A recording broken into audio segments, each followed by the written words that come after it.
यदा यदा हि धर्मस्य ग्लानिर्भवति भारत अभ्युत्थानम् अधर्मस्य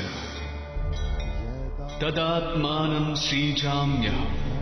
அதர்மத்தில் அகிலம் தழைத்தோங்கும் வேளையில் தர்மம் தாழும் நிலை வரும். அப்போது என் அவதாரம் தோன்றும். இது தாம் அனைவரும் அறிந்ததே. ஆனால் ஒன்றை தாம் சிந்தித்ததுண்டா? பல இன்னல்கள் நிறைந்த ஒரு அவதாரத்தை நான் ஏன் ஏற்றுக்கொள்ள வேண்டும்? ஒரு மனிதனாய் ஏன் தம்மிடையே அவதரிக்க வேண்டும்? அதை இன்று உரைக்கின்றேன். அகிலத்தில் பாவம் மற்றும் புண்ணியங்கள் சமமாகவே விளங்கும். ஆனால் அந்த பாவச் செயல்கள் எல்லை மீறும் பொழுது நான் அங்கு தோன்றுகிறேன். என்ன காரணம்? அகிலத்து வாசிகள் என்னை மறப்பதே காரணம். சந்தேகம் வேண்டாம், நான் தம்மில் வசிப்பவன்.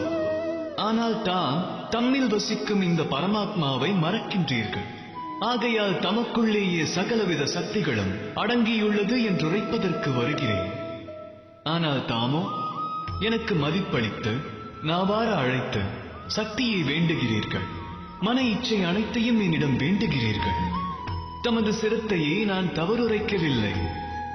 ஆனால் தம்மை பலகீனமாக்கும் பாவனை எனக்கு வேதனை நல்குகிறது. பரமாத்மாவை பணிவோடு வணங்குங்கள். சுய ஆத்மா மீதும் நம்பிக்கை கொள்ளுங்கள். ஏனெனில் இந்த அகிலத்தில் ஆற்ற இயலாதது என்று ஏதும் இல்லை. நரனாய் பிறந்தோர் நாராயணன் ஆவார். நங்கைகள் அனைவரும் லக்ஷ்மி ஆவார்கள். உள்ளிருக்கும் இறைவனை மனதார உணர்ந்து உள்ளத்து அன்பை அனைவருக்கும் பகிர்ந்தார். எனது அவதார லட்சியம் இங்கே அனைவருக்கும் விளங்கியது என பேரானந்தம் கொள்வேன். சந்தேகம் துறந்து அந்த சங்கரனாய் மாறுங்கள். இல்லையெனில் சங்கட வாழ்வே தமக்கு மிஞ்சி இருக்கும். ராதா ராதா.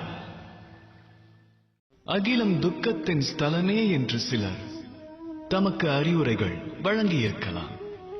அந்த வேதனைகள் விடுபட இறைபக்தி ஒன்றே வழி என்று கூறியிருக்கலாம். ஒருவேளை இந்த அகிலமானது துயர்கடலாய் விளங்குமெனில் இறைவன் தம்மை எதற்காக இவ்விடம் படைத்தான்? அல்லது அந்த இறைவனை இவ்விடத்தில் அவதரிப்பானா? உருவான சிக்கலுக்கு தீர்வு காண இயலாவிடில் அப்பழியை அகிலம் மற்றும் அதில் வசிப்போர் மீது நாம் சுமத்தி விடுகிறோம். இவ்வுலகில் ஜனித்ததே தவறென்று கூற துவங்குகின்றோம். ஒரு குடியானவன் பாலைவன நிலம் சென்று தன் உழைப்பின் மூலம் அதை நன்கு உழுது பயிர் நிலமாக்குகின்றார். ஒரு நெசவாளர் தம்மிடமுள்ள பஞ்சு நூலை மட்டும் நூர்த்து தன்னுடைய உழைப்பினால் அதை ஒரு சௌந்தரியமான வஸ்திரமாக மாற்றி காட்டுகிறார். தாமும் உழைக்க பழகுங்கள். எவ்வுலகில் எவ்விடத்தில் தாம் பிறந்தீர்கள் என்பது முக்கியமல்ல. எவ்வாறு வந்தீர்கள் என்பது மகத்துவம் வாய்ந்ததல்ல. மகத்துவம் என்பது ஒன்றே. தாம் இவ்விடம் விட்டு பிரிந்து செல்கையில் ஆற்றிய கடமைகள் யாது என்ற நிதர்சனம் மட்டுமே. அனைவரும் அதை மனதில் கொள்ளுங்கள். நரகம் என அனைவரும் எண்ணுவதை ஒருவேளை தாங்கள் சொர்க்கமாக மாற்றிவிட்டார். தாம் வாழ்ந்த வாழ்வு, தாம் வாழ்ந்த அகிலம் இரண்டும் புனிதத்துவம் பெறும்.